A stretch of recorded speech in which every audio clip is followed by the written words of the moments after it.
हमको अपने देश को जलाना है तो आप जाति जनगणना कर लीजिए, अगर देश को बचाना है तो जो हमने सनातन हिंदू एकता पद यात्रा को निकाला है, इसमें अपनी जाति भाव के गुमान को भूलकर आपको सरनेम नहीं हटाना है, सरनेम के आगे एक काम करना है, सनातनी हो तो सनातनी जोड़ना है, बस खेल खत्म।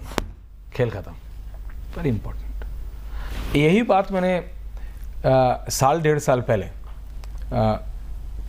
आपके लिए उन्होंने कई अच्छी टिप्पणियां भी दी हैं, स्वामी दीपांकर से भी सुनी थी, वो भी एक यात्रा निकाल, अच्छा, सबको जोड़ने के लिए हिंदुओं की। उन्होंने भी मुझे बताया था कि साल डेढ़ साल पहले कि हिंदुओं को जोड़ने की जरूरत है, लेकिन जब आपने बोला ना जातियों से ऊपर उठना है, ऊपर उठना है, इसमें आप सबको, क्योंकि आपके लाखों नहीं करोड़ों फॉलोअर्स हैं, आप अगर आज एक टिप्पणी करते हैं तो ऑस्ट्रेलिया से लेके नॉर्थ अमेरिका तक और साउथ अमेरिका के कुछ देशों से लेके अफ्रीका तक जितने भी सनातनी जहां भी हैं खड़े होते हैं बेझिझक, ये उनका प्रेम है। और आप जब बोलेंगे कि जातियों में बंटना नहीं है, एक साथ आना, उसका असर होगा। कोशिश हमारी यही है, वो उनका प्रेम है, उत्साह है, भगवान ऐसी कृपा करें, हमारी बुद्धि ऐसी रखे कि हम उनके भरोसे को कभी तोड़े ना। जब बात अंतर्राष्ट्रीय हो रही है, मैं वापस देश में आऊँ, उससे पहले पड़ोसी देश से होते हुए वापस आता हूँ, बांग्लादेश।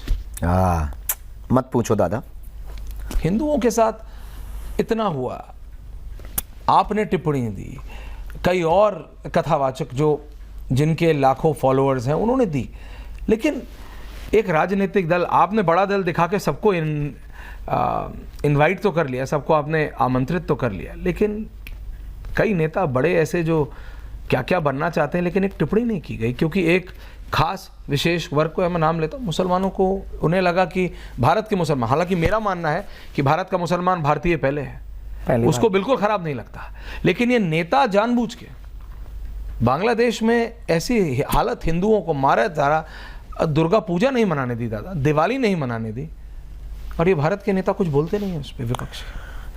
हमें लगता है कि इस देश में कुछ लोगों के अंदर राष्ट्रवाद की बहुत कमी है, राष्ट्रवाद की बहुत कमी है। आपकी नज़र में जब तक सत्ता महत्वपूर्ण रहेगी, गद्दी हथियाना और पाना यानी कहने प्रकार महत्वपूर्ण रहेगा, तब तक आप वही बोलेंगे जो आपके वोटरों को लुभा सकें जी। और जिस दिन आप बहुत अच्छे तरीके से राष्ट्रभक्त बन जाएंगे, उस दिन आप वो बोलेंगे जिससे राष्ट्र का भला होगा। अब किसी को बुरा लगता हो तो लगे, हम जय फिलिस्तीन वालों के पक्ष में नहीं है तो नहीं है, हम वंदे मातरम वालों के पक्ष में, जो नहीं बोलते उनके पक्ष में नहीं है तो नहीं है, किसी को भारत में डर लगता है हम उनके पक्ष में नहीं है तो नहीं है, किसी को जो है राम काल्पनिक लगते हैं हम उनके पक्ष में नहीं है तो नहीं है, किसी को इस देश में डर लगता है, कोई कहता है कि हम भारत तेरे टुकड़े टुकड़े होंगे, हम उनके पक्ष में नहीं है तो नहीं है, कोई कहता है कि हम सर तन से जुदा कर देंगे, हम उनके पक्ष में नहीं है तो नहीं है।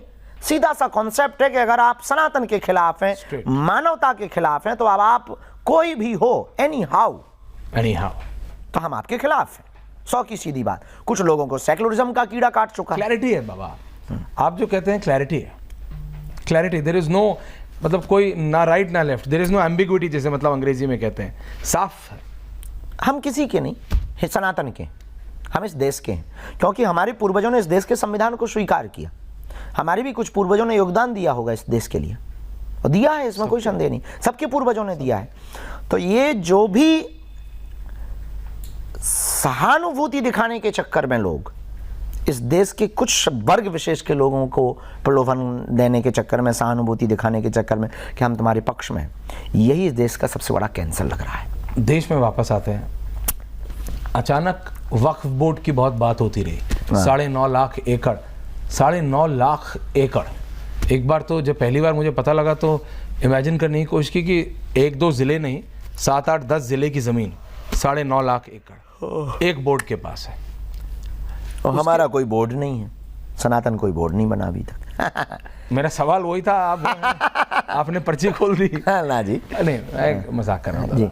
ये सनातन बोर्ड होना चाहिए, वो हमारे जो, या तो वक्फ बोर्ड को कैंसिल करें या फिर सनातन बोर्ड बना दें, 100 की सीधी बात है।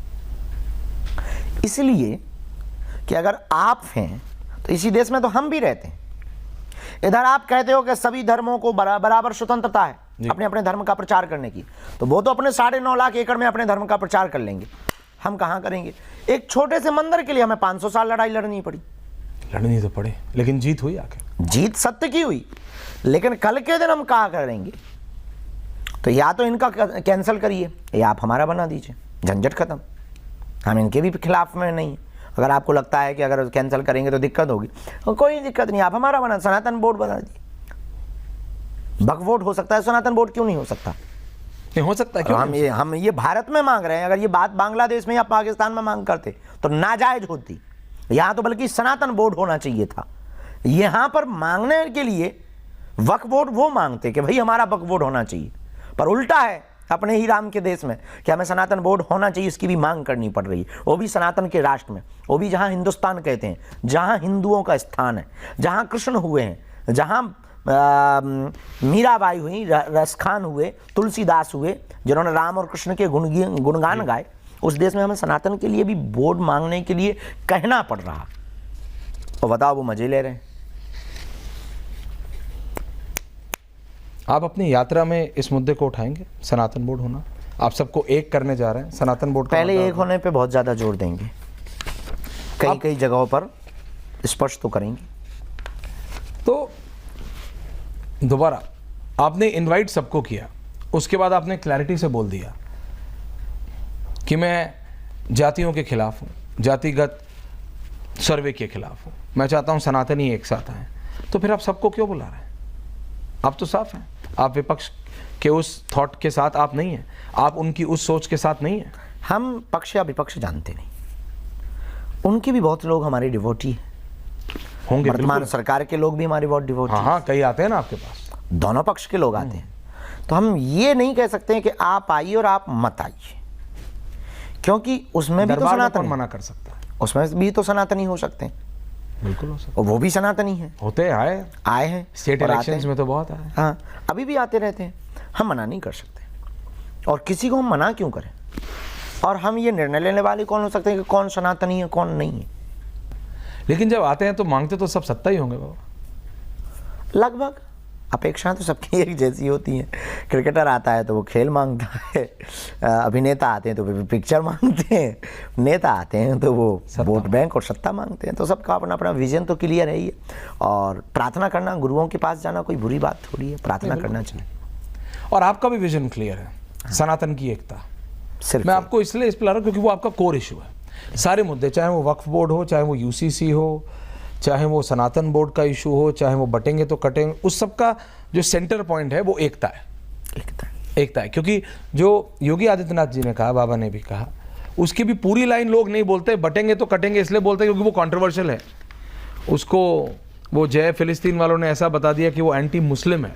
हालांकि बाबा ने कहा मेरी पूरी लाइन सुनो, बटोगे तो कटोगे, एक रहोगे तो नेक रहोगे। प्रधानमंत्री नरेंद्र मोदी ने कहा एक रहोगे तो सेफ रहोगे। तो एकता की इतनी आवश्यकता है बाबा, आपको सच में लगता है आज? एकता की ताकत तो बहुत है। संघे शक्ति कलयुगी, कलयुग में संगठन का ही बल होता है। दूसरी बात, आज इजराइल को अगर देखें जी, तो इजराइल की जीत का कारण क्या है? एकता।